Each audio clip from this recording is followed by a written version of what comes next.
দর্শক আবারও আমরা ঘূর্ণিঝড় রিমালের খবর জানবো এবং ঘূর্ণিঝড় রিমালের খবর জানাতে ঢাকা থেকে মাসুদ সুমন এবং পটুয়াখালী থেকে শিকদার জোবায়ের যুক্ত হচ্ছেন আমাদের সাথে। সবার আগে আমরা আবহাওয়া অফিসের সবশেষ বার্তা জানতে যুক্ত হব মাসুদ সুমনের সঙ্গে।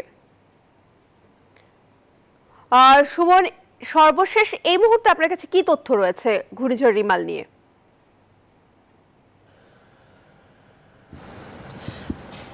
প্রিয়াঙ্কা, আমাদের সাথে সর্বশেষ আবহাওয়া অধিদপ্তরের যে আবহাওয়াবিদ আবুল কালাম আজাদ মল্লিক তিনি কথা বলেছেন 2:10 পর্যন্ত। তিনি আমাদের সর্বশেষ যেটি জানিয়েছেন যে এই মুহূর্তে কিন্তু ঘূর্ণিঝড়টি উপকূলীয় এলাকা অতিক্রম করছে। এখন তিনি জানিয়েছেন যে এখন সর্বশেষ পটুয়াখালীতে কিন্তু 111 কিলোমিটার গতিবেগে বাতাস বইছে। আর পাশাপাশি যেটি জানিয়েছে যে সকাল 10টার মধ্যে কিন্তু ঘূর্ণিঝড় রিমাল পুরোপুরিভাবে একদম থেমে যাবে, অর্থাৎ 10টার পর্যন্ত কিন্তু এই এলাকাটি অতিক্রম করবে। এখন পর্যন্ত গতিবেগ কিছুটা কমে এসেছে, ফলে রাত 12টা পর্যন্ত যে গতিবেগ ছিল ঘূর্ণিঝড় রিমালের সেটি কিন্তু এখন আর নেই। এর কেন্দ্রে গতিবেগ এখন 80 থেকে 90 কিলোমিটার পর্যন্ত আমাদের জানিয়েছে। ফলে এখন উপকূলীয় এলাকায় যে পরিমাণ ক্ষয়ক্ষতির সম্ভাবনা ছিল সেটি কিন্তু নেই বললে চলে, এবং কিছুটা এবং প্রবল ঘূর্ণিঝড় থেকে এটি ঘূর্ণিঝড়ে রূপান্তরিত হয়েছে। সকাল পর্যন্ত এটি ঘূর্ণিঝড় থেকে ঝড়ে রূপান্তরিত হবে এমনটি আমাদের জানিয়েছে। ফলে এছাড়া বৃষ্টিপাত নিয়ে যেটি বলেছে যে তারা জানিয়েছেন সারা দেশে কালকে কিন্তু বৃষ্টিপাতের সম্ভাবনা রয়েছে এবং উপকূলীয় এলাকায় কিন্তু বৃষ্টিপাতের পরিমাণ বাড়বে।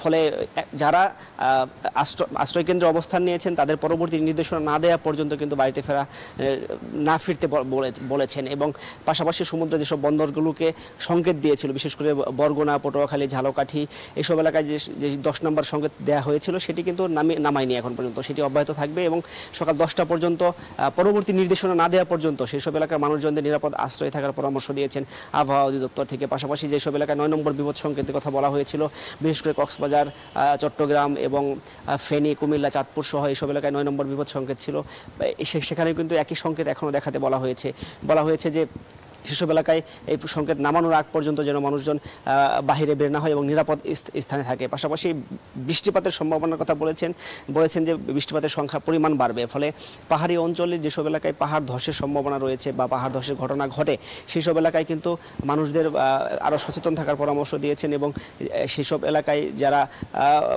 পাহাড়ের নিচে বাস করছে তাদেরকে সরে যাওয়ার পরামর্শ দিয়েছেন। আর ক্ষয়ক্ষতির পরিমাণও তেমনটি বরাবরই যেমনটি বলছেন যে যেহেতু শক্তি কমে এসেছে সেহেতু ক্ষয়ক্ষতির পরিমাণও কমে আসবে। এবং যদি এক কথায় বলি, আমরা আবহাওয়া অফিস থেকে যেমনটি বলছেন যে সকাল রাত 8টার সময় যেমনটি আমাদের বলেছিলেন 5-7 ঘন্টার মধ্যে কিন্তু এই ঘূর্ণিঝড় রিমাল তার যে মূল কেন্দ্র মংলা থেকে কিন্তু সেটি শুরু হয়েছিল, সেখান থেকে কিন্তু 5-7 ঘন্টার মধ্যে বাংলাদেশের যে সীমানাটি সেটি অতিক্রম করে পশ্চিমবঙ্গের দিকে যাবে, খেপুপাড়া হয়ে পশ্চিমবঙ্গ দিকে যাবে। সেটি কিন্তু তারা আবার 11টার সময় আমাদের জানিয়েছিল যে সেটি সময় নিচ্ছে, এবং সেটির যদি আমরা 8টা থেকে 5-7 ঘন্টা ধরি তাহলে একটার সময় এটি শেষ হয়ে যাওয়ার কথা। কিন্তু যেহেতু এর গতিবেগ কমে গিয়েছে, এর শক্তি কমে গিয়েছে, ফলে এটি 12টার সময় আমাদের জানিয়েছিলেন যে এটি 3টা বা 4টা নাগাদ আরও দুর্বল হয়ে যাবে বা অতিক্রম করবে। কিন্তু এর শক্তি এখন যেটি জানিয়েছেন যে আগামীকাল রাত এই উপকূলীয় বাংলাদেশের উপকূলীয় অঞ্চলটি অতিক্রম করতে এর কিন্তু আগামীকাল সকাল 10টা পর্যন্ত সময় লাগবে। ফলে 10টা পর্যন্ত কিছুটা বাতাস বইবে। এখনও আমরা যদি যেমনটি জানিয়েছেন নোয়াখালী বা এর পার্শ্ববর্তী এলাকায় কিন্তু বাতাসের গতিবেগ বেড়েছে, পটুয়াখালীতে বেড়েছে। আপনাদের জানিয়ে রাখি এখন পর্যন্ত কিন্তু এই ঘূর্ণিঝড় রিমালের কারণে 2 জনের মৃত্যু হয়েছে। আমরা যেমনটি জেনেছি সাতক্ষীরার শ্যামনগরে একজন বৃদ্ধের মৃত্যু হয়েছে। তিনি কিন্তু সেই ঘূর্ণিঝড় শুরু হওয়ার পর বা বৃষ্টি শুরু হওয়ার পর আশ্রয় কেন্দ্রের দিকে যাচ্ছিলেন পরিবার নিয়ে, ফলে রাস্তায় পড়ে গিয়ে তার মৃত্যু হয়েছে। তারা আবহাওয়া অফিস থেকে বারবার বলছেন, তারা সচেতন করছেন যে এই ধরনের সংকেত দেওয়ার সাথে সাথে তারা যেন সেই আশ্রয় কেন্দ্রে পৌঁছে যায়। তা আমরা যদি নিরাপত্তার বিষয়টি বলি, আমরা বিভিন্ন উপকূলীয় অঞ্চলে কথা বলেছি, তারা আমাদের জানিয়েছেন বা প্রশাসন থেকেও জানিয়েছেন যে নিরাপত্তার সর্বোচ্চ ব্যবস্থা গ্রহণ করা হয়েছে। শুধুমাত্র আনসার সদস্যদেরই কিন্তু 10,000 সদস্য সেখানে নিয়োগ করা হয়েছে তাদেরকে নিরাপদে আশ্রয় কেন্দ্রে পৌঁছে দেওয়ার জন্য।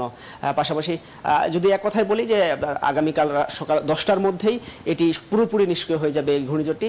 ক্ষয়ক্ষতির পরিমাণ তেমন নেই আবহাওয়া অফিস থেকে যেমনটি জানিয়েছেন। এই ছিল আমার কাছে আবহাওয়া অফিস থেকে সর্বশেষ আপডেট।